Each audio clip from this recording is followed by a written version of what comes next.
I've been reading again some notes that drove me so much as I read the book by Kathleen Norris called Acedia and Me.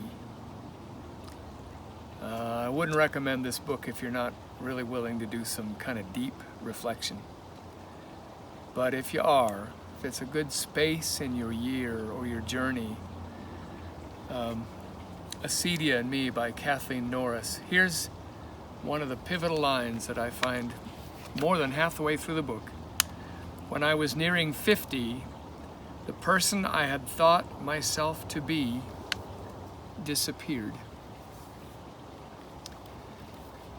The book uses the term acedia, an ancient term that kind of suggests you've gone completely flat, to talk about what some of us might call a midlife crisis, a mid-faith crisis, a flattening of all of our passions and energies and loves.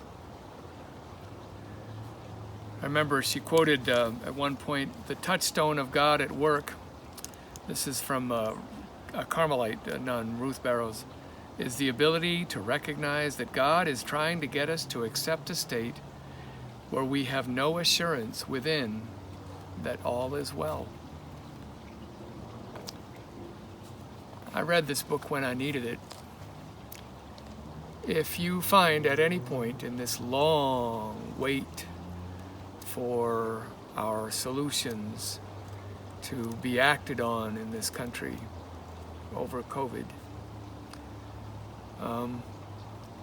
if you've been stuck at home in a space that just doesn't move, even when you put your best energy in, nothing seems to light, you might have acedia going on, a blandness, an emptiness, a flatness.